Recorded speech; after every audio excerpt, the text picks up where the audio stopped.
Hello everybody, it's Glenn. My channel's Dugout to Cardboard. Thanks for tuning in again. Hey, I've had a few episodes back to back to back that dealt specifically with my card collecting hobby. Today I want to show you another chapter in my personal history leading up to my minor league baseball career. So I've gotten through my high school days a few episodes ago. Now I want to talk to you about my college athletic story. For those of you that might be watching a video for the first time, I'm mixing up a little bit of my personal history, mainly for my family, my future, grandchildren, things like that, to be able to look back on some videos that I've produced and be able to learn a little bit more about me. So that's what this one's going to be about, my college career. And I appreciate you being patient if you're looking for just card collecting hobby information. I do show a couple cards this episode, so you can continue to watch, or I'll jump back into the card collecting hobby episodes with the next one. So as I finished high school, you saw I played basketball and baseball, and as I was making my college decision, that weighed heavily. I really thought about trying to play both in college, and I also wanted an engineering degree. I made good grades in high school, and I really thought an engineering degree was the way I wanted to go. I was really big in statistics, numbers, and science and math, so that was the path I wanted to take. Trying to play both sports and get an engineering degree. A lot of schools that offer the engineering degrees are the big schools, like Division I schools, and I wasn't going to be able to play two sports at a Division I school. I really only had one Division I offer, Virginia Military Institute, VMI, not too far from where I grew up. Had some interest in me to play basketball and baseball, but that was the only one, and I wasn't really interested in a military school. And so I focused on some of the smaller schools, and some of the smaller schools close by specifically. Belmont Abbey in North Carolina was an option for me to play baseball. They didn't have a basketball program though. Lees McRae up in the mountains of North Carolina was an option. But I settled on Maryville College in Maryville, Tennessee, just right outside of Knoxville, Tennessee, about a 2-hour drive from where I lived and grew up. And really just wanted to have an opportunity to, again, play both sports, but also they had a engineering program. It was called a 3-2 dual degree program, where I went 3 years at Maryville and got all of my, lower level classes done, and then finished my last 2 years at Georgia Tech with an industrial engineering degree. That was my plan. So 5-year program, but it allowed me to play both sports in college for 3 more years. So that was the choice I made. Very happy with that choice. Maryville, Tennessee is a great city, lots of great people, very small college campus. I think when I went there, roughly 800 kids on campus going to school there. So you kind of knew most everybody on campus, and that was nice, especially playing both sports. Got to know a lot of different, groups of friends. So that was key to me to make sure that I was able to enjoy not just the athletic piece, but also the academic piece, pursuing my engineering degree, and also having a close-knit campus behind me. I remember after I decided to go to Maryville College, the basketball team held a summer team camp for high schools. So all the new recruits, all the new freshmen came in during the summer and stayed in the dorms on campus and helped work the high school basketball camp. So that was my first introduction to college, and got really close with 2 players, 2 other freshmen that came in the same time I did.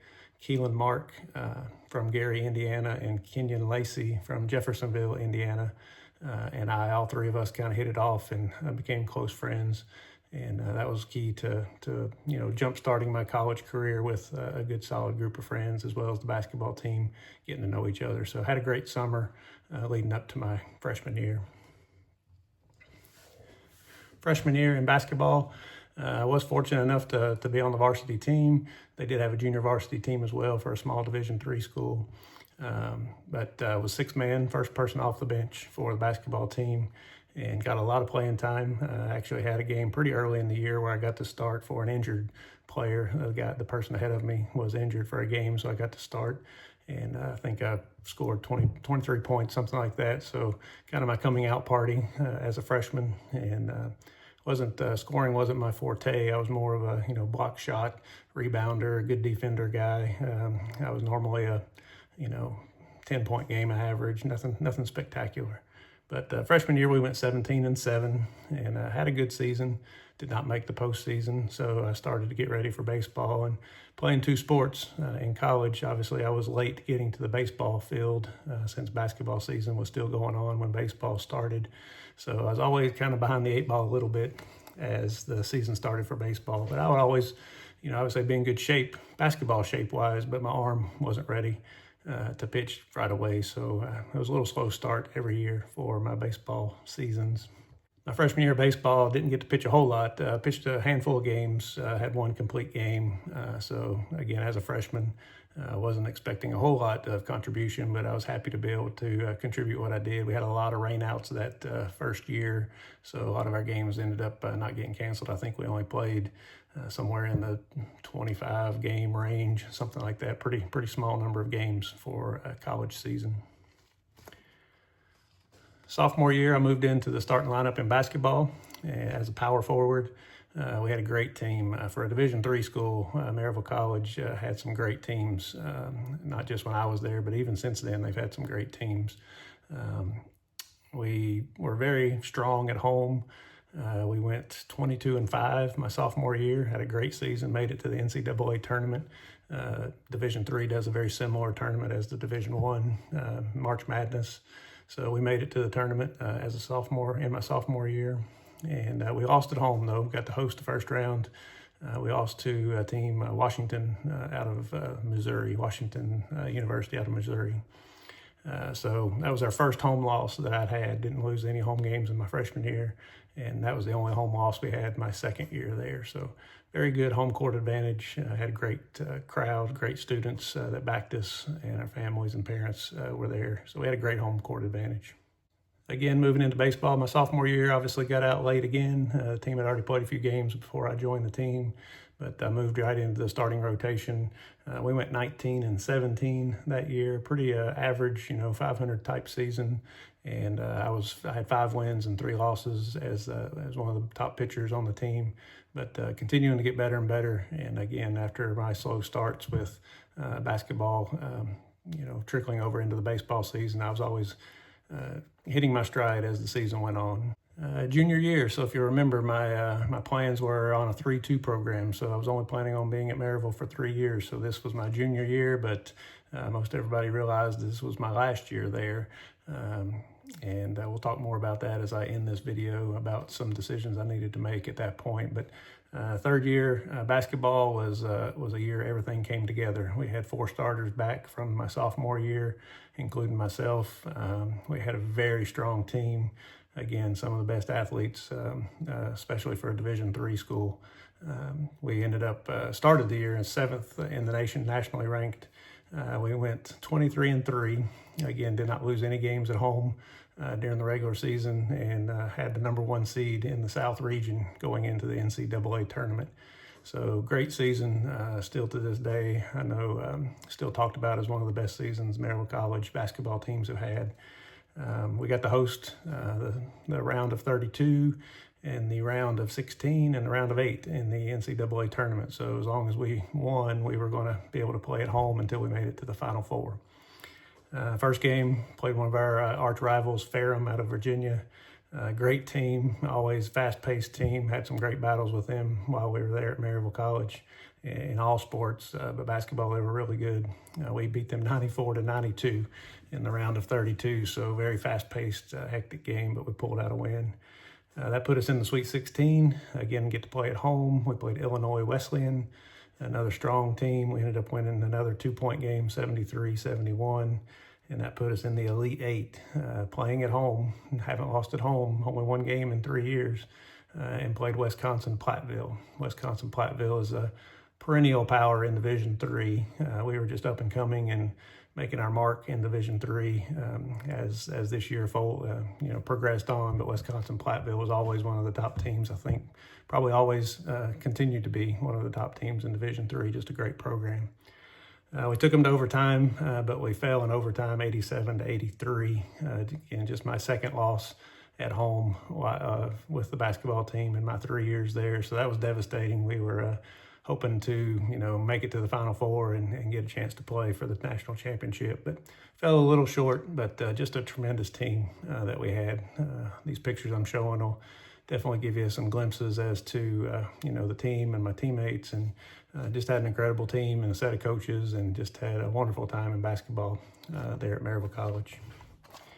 Since we went so far in basketball, I was even more late for baseball my junior season to be a starting pitcher in the rotation.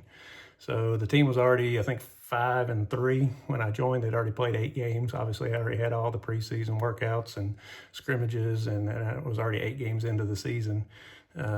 The final Elite 8 game I just mentioned in basketball happened on a Saturday night. And one of the crazy things that happened, the baseball team had a doubleheader the next day on that Sunday against Ferrum. I mentioned Ferrum earlier in basketball. We beat them in the first NCAA tournament game.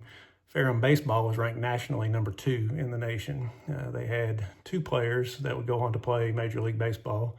One I would play with in the minor leagues in Cincinnati, Eric Owens, my roommate actually, for a couple of years in Cincinnati. Obviously didn't know him at the time, but he was a highly acclaimed player for Ferrum, and their more highly acclaimed player for Ferrum was a pitcher by the name of Billy Wagner. I think most folks, sports fans, will know who that was. He's made it to the Hall of Fame. He had a long, lengthy career in the major leagues as a closer, a relief pitcher, and just recently got elected to the Hall of Fame. So he was one of their starting pitchers. And the day after we got beat in the Elite 8 game, I talked to my baseball coach into letting me start the first game of the doubleheader on that Sunday, the afternoon, right after we had gotten beat on the basketball court the night before. Pretty crazy, I know. Probably wouldn't ever be done these days, but again, just one of those things where I was looking to be the top pitcher for the team. This was obviously one of our top games of the year, and he went ahead and let me give it a shot. So I was in the bullpen warming up, I remember, with my catcher, Scotty Klein, and just talking about, oh my gosh, if we pull this off, this is going to be something crazy. Fortunately, I didn't pull it off. I started, pitched, I think 4 or 5 innings based on the write-up. Only gave up 4 hits against the number 2 team in the nation. So pretty good outing, but we ended up getting beat by them. So I didn't pull it out completely, but at least I gave it a shot. Second game, Billy Wagner pitched against us, so he didn't start the first game. He started the second game. I think he threw a 2-hitter against us in the second game. Our shortstop, Clint Bowling, another one of our great players, was the only person to get a hit off of him. He got both hits. So we had, tough time against Ferrum that day, but just a crazy story that I played basketball on a Saturday night with a chance to make it to the Final Four, got beat, turned around the next morning, got my baseball uniform on, and started the first game of a doubleheader against the number 2 team in the nation. So pretty cool story. And years later, as I got to know Eric Owens in the minor leagues and became roommates with him in a couple of seasons, he brought up that, and we talked about that quite a bit, about the team, the Ferrum baseball team, actually had gone to the basketball game the night before. They were already in town. So they came out and watched that Elite 8 basketball game, and he said they realized the next day that I was on the pitching mound facing them, and they'd just seen me play basketball the night before, so they were all talking about it. So pretty cool story that kind of went on into the future with Eric and I being teammates in the minor leagues. I went on to have a great junior year in baseball. Finished 6-3 with a 1.59 ERA, and got all South region accolades there. So some highlights along the way. I had a complete game, 11-inning shutout. We beat Oglethorpe in Georgia 1-0. I pitched all 11 innings, only gave up 4 hits, and struck out 6 and only walked 1. So again, 11-inning complete game. Don't see those too often anymore, but it's one of those things where I was just feeling good, and I was always a quick worker, and tried to, wasn't a big strikeout pitcher, so I was relying on my defense to let the defense get the outs. So must not have too many pitches in that 11 innings, but made it all the way through and pulled out the win 1-0. So that was a highlight. And then probably the biggest highlight was the final day of the season for baseball. We were one win away from breaking the school record for wins. We had a doubleheader against Savannah College at home, and I pitched the first game. We beat them in a shortened game, 5 innings, 10-0 with a run rule, and I pitched all 5 innings, struck out 8, and got us our 24th win of the season. So that was a school record at that time. So that was pretty cool, but even more cool was the second game of the doubleheader. Again, everybody realizing that this was my last game with plans to go to Georgia Tech the following year. Even as a junior, it was going to be my last game. They let me play first base the final game. Hadn't played in the field since I left high school, and even in high school, the last couple of years, if I played in the field at first base, they still DH'd for me. So hitting was not my forte, but they let me play first base the last game. And I ended up going 2 for 3. I hit a grand slam home run, and drove in 4 runs, of course, with the grand slam. But it was pretty cool. We ended up winning that game, obviously, too. And end of the year, 24-14. So I guess the 23rd win in the first game of the doubleheader broke the record, and then we ended up with the 24th win in the second game. But it was great to be able to play in the field and have a good time. And somehow, here's the picture of the ball that I hit for a grand slam. It's got a pretty good mark on it where I hit it. So it was pretty cool memento to hold on to and keep. And always something fun to look back on, even though I wasn't a hitter for the last, probably 6, 7, 8 years of my high school / college career. But got a chance and come out with a grand slam somehow. A blind squirrel finds a nut sometimes, I guess. I played those 3 years of baseball and basketball at Maryville College, and I was very fortunate in October of 2014 to be inducted in Maryville College's Wall of Fame, they call it. It's a wall in the gymnasium area with plaques of everybody that's in the Wall of Fame. So I was able to attend the ceremony there. I'll show you a picture here of the group I was inducted with. So very honored to be included in the Maryville College Wall of Fame. I've got a link to the video from the induction ceremony that I'll put in the comments if you're interested in watching it. It's great to have that to look back upon and see some great memories and bring back some great memories and see some great highlights from my career. But I was very fortunate and very thankful to Maryville College and all the folks there. Speaking of those folks, coaches along the way, basketball coaches, Randy Lambert was the head coach while I was there, and he was the head coach for a long time. Just an icon in the Maryville, Tennessee area. Just recently retired from coaching Maryville College, coached for 39 years, I believe, if I've got the numbers right, and led Maryville College to lots of success on the hardwood. Was also their athletic director for quite some time. And Houston Fancher was the assistant coach. Houston was just one of those guys that was a great assistant coach, great friend. Keelan, Kenyon, and myself kind of took to him pretty quickly. He was only a few years older than us. He was a young assistant coach when we joined Maryville as freshmen in the fall of 1989. So we all kind of become real good friends, and still to this day talk to Houston and stay in touch with he and his family. And Randy Lambert and Houston Fancher, can't say enough about those two, about what they meant to me, just not only on the athletic court, but just in life in general. Taught me how to be a better man, and I appreciate everything they did. Baseball coaches, Brian Wagert was there for the first couple of years. As head coach, Eric Etchison was an ex-Maryville player that was assistant coach, then moved into the head coaching role. So again, both of those guys were very instrumental in my career at Maryville on the baseball field. I thank both of those guys for having the confidence in me to put me out there, especially on the day after the basketball game for the first outing of my junior year. So appreciate what they've done, again, not just on the field, but in life as well. So right after I left my third year there, baseball season over, finished school, planning on enrolling in Georgia Tech that fall.